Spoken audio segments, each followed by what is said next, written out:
guys, Cass here, and I wanted to do a video for you guys today.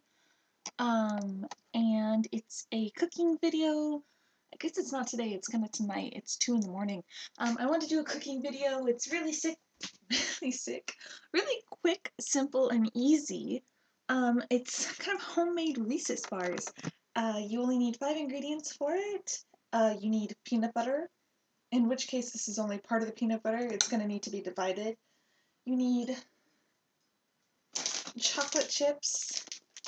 You need graham crackers or graham cracker crumbs. If you have regular graham crackers, you're going to need about 8 of, probably about 16 crushed up. I just used crumbs. You're going to need powdered sugar, and you're going to need butter. So basically, to start off, you're going to want to take a large pan and put tin foil. I actually doubled my recipe. So this is the recipe for the doubled. You can halve this though and put it in like a little brownie pan. So basically what you're going to want to start off with is I'm going to take the chocolate chips and I'm just pouring the whole thing into my Pyrex container. And then here I have a 1/3 cup of peanut butter, or about a 1/4 to a 1/3, and I put the little spray stuff in it. So it doesn't like stick, because that can get really annoying. And basically what you're going to do is you're going to take this and stick it in the microwave for about 20 to 30 seconds. And if you don't want to do this, you can make somebody else do it. Like, you can make your caregiver do it. Go ahead, go for it. But yeah, stick that in the microwave for 30 seconds. And I apologize if this is loud. I don't know how loud that's going to be, and I'm sorry guys if it's too loud. I'm next taking my powdered sugar, which I already have pre-measured into a bowl. This is 2 cups of powdered sugar. And then I'm taking my graham cracker crumbs, which is 2 cups of this as well. And then I have 1 cup of melted butter. I'm going to pour that in, and I'm going to mix that all together. If I can find my whisk. There we go. We'll actually get to that part in just a second. We're mixing all of this together, and then we're going to add the main ingredient to this part, and it's like the most important ingredient ever for Reese's. Well, other than the chocolate, of course. Be careful with your whisk. Sometimes stuff gets stuck. You can also do this with a fork. I sometimes do things with a fork like that, just because it's easier to get things off of the fork. But yeah. Now I'm going to take the most important ingredient, and I've not actually measured this out yet. I'm going to spray my cup, my measuring cup, so it doesn't stick. And then I'm going to grab some peanut butter. And for this, you're going to want 1.5 cups of peanut butter. And you can guesstimate it if you want. I just want to make sure I have it right this time, because I've only made this recipe once before.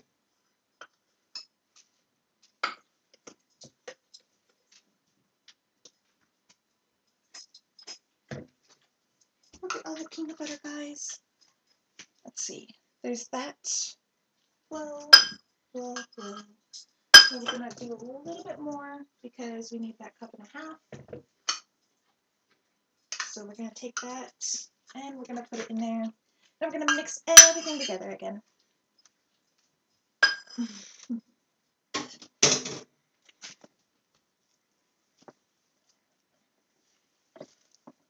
And this is where it gets kind of like clumpy and everything's like, whoa, let's all stick together, like massively stick together, because the peanut butter is really, really creamy. I use creamy peanut butter. You could use chunky peanut butter, I'm sure. I'm not sure how different it would be. It would just have like the little nuts in it. And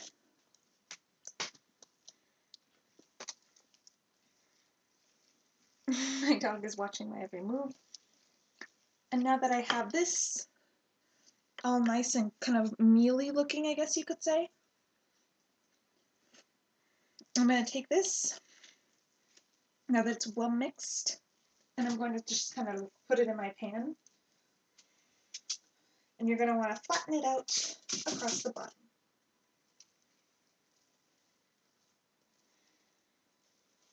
Guys, you know what one of the best parts about this is? You get to lick the bowl afterwards, which is awesome. And since there's no eggs or anything, it's really, really cool.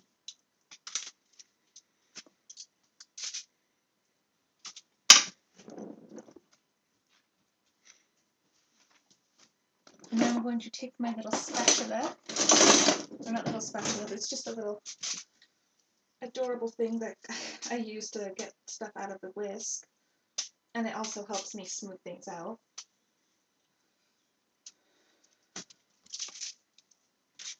You're going to want to smooth it all out so it's into a nice little...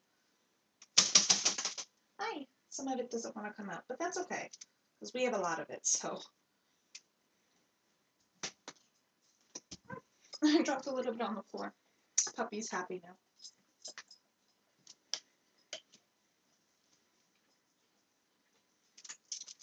And get almost as much out of the bowl as we can.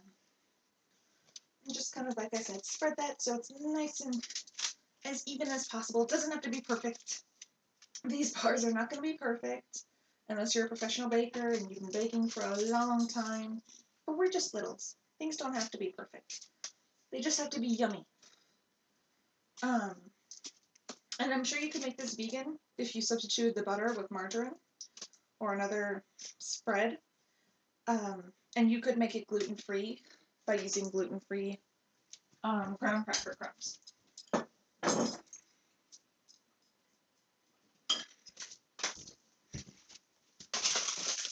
Now that we have that nice and spread in there, we're actually going to take our little mix container out of the microwave, and you can see the chips have started to melt. And you're going to start mixing everything together. And they won't be completely melted yet, so you are going to have to stick them back into the microwave again. But we can do that. I'm going to stick it in for another 30 seconds. Oops. And while I do that, while I wait for that, I'm just going to kind of spread this out a little bit more.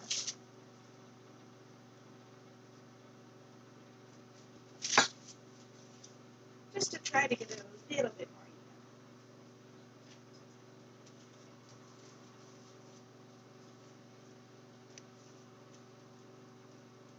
And this is really super easy. You don't have to bake it at all. The only real cooking is when you have it in the microwave, the butter, and the chocolate chips. So, when you have to melt the butter. See, there we go. Now it's all melted, smooth and shiny. I just kind of beat it until it's a bit glossy looking. There are a few tiny chocolate chip chunks in there, like really, really, really tiny, but we're not going to worry about those. Once you see that it's nice and smooth, you're going to just kind of pour this over the top. This is why I use the Pyrex, just so I can use the fact that it's meant for liquids, which is this chocolate has now become. I really do love making these though. I made these for Christmas and they were just kind of gobbled up by my family. And I am a big Reese's addict, so to make these was really, really, really fun. And I need my trusty spatula again. I'm going to go grab a napkin.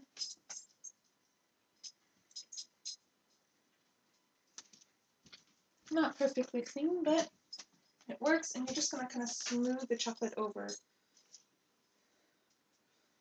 the peanut butter bottom.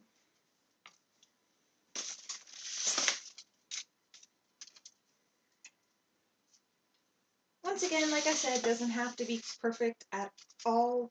It's yummy. That's all that matters. Now I'm going to take my fork out of here. And just take my spatula and go over that.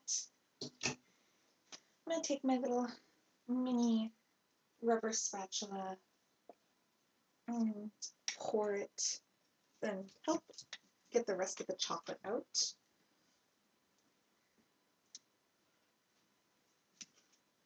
And my honest advice is that once you're done with the chocolate, lick what you want out and then rinse it off immediately so it doesn't harden, because it can be kind of a pain in the butt to get out when it's hardened. And that's pretty much it. You have made some really easy Reese's bars. They taste pretty much exactly like Reese's. This is what they look like. Now what you want to do is you want to cover them, and you can either leave them on the counter or you can stick them in the fridge and let them harden. And once they harden, you can cut them up into whatever shape you like, and voila, you have little Reese's treats. But yeah, this is what the finished product looks like. Well, finished before it hardens. But yeah, I hope you guys like this video. If you guys have any questions, comments, or anything, just let me know. If you guys want pictures of this on my blog, yes, I have chocolate on my mouth now. I'd be more than willing to, take a few pictures if I get the chance. And yeah, bye guys!